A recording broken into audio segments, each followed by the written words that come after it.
Міне тағы бір оқу жылы аяқталды. Еліміздің түкпір-түкпіріндегі білім ошақтарында соңғы қоңырау соғылды. Алматы облысы Қарасай ауданы Шалқар орта мектебінің 11 А және Ә сынып түлектері Алтын ұя мектебімен қоштасып, үлкен өмірге қадам басты. Түлектерге Қазақстан Республикасының білім және ғылым министрі Асхат Қанатұлы онлайн түрде құттықтауын жолдады. Қымбатты жас түлектер, сіздер Қазақстанның тарихында ғана емес, әлем тарихындағы ерекше түлексіздер. Сіздер жақсы тәжірибе жинақтап, ой түйіп, әлемді жақсартуға үлес қосасыздар деп сенемін. Елге пайдасы тиетін, жаңалық ашып, толағай табысқа жетесіздер деп үміттенемін. Сіздер тамаша кезеңде өмір сүріп жатсыздар. Қазіргі кезең армандайтын, батыл шешімдер қабылдайтын уақыт. Белгісіздік пен өзгерістердің уақытында сіздердің басты құндылықтарыңыз адалдық, әділдік, махаббат, қарапайымдылық пен батылдық болу керек.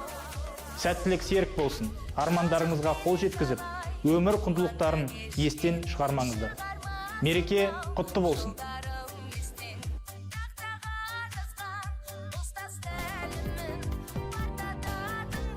Мәңгі лаулап жану үшін қаламда, мәңгі бақыт табу үшін қаламда, мәңгі жану үшін қаламда үлкен арман керек екен адамға дейді.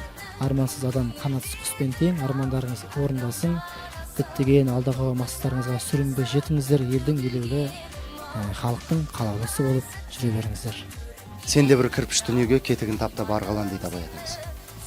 Әрқайсыларыңызға үлкен өмір даңғылында өздеріңіздің орындарыңыз табуларыңыз тілеймін. Барлықтарыңызға сәттілік, ата-аналарыңыздың үміттерін ақтаңыздар. Өмірде тек қана ашық жол болсын. Елдің мүддесіне істейтін тірліктеріңіз көп болсын. Түлекке тілек, енді болашақтарың айқын болсын, жарқын болсын. Бұл өмірдің бастамасы ғана, сондықтан өздеріңнің бағыттарың дұрыс болсын. Таңдаған бағыттарың, себебі қазір сендер таңдаудасыңдар, қандай университетке түсем деген. Менің ойымша қазір оқу керек, ал қыдырып әлі үлгересіңдер. Өмірде үлкен өмірге аяқ басуларыңызбен құттықтаймын. Мойымаңыздар, еш нәрседен қорықпаңыздар, сүрінуден қорықпаңыздар ең бастысы, өйткені сүрінбеген адам, қателік жасамаған адам оның қате екенін түсінбейді және алға қарай жылжымайды.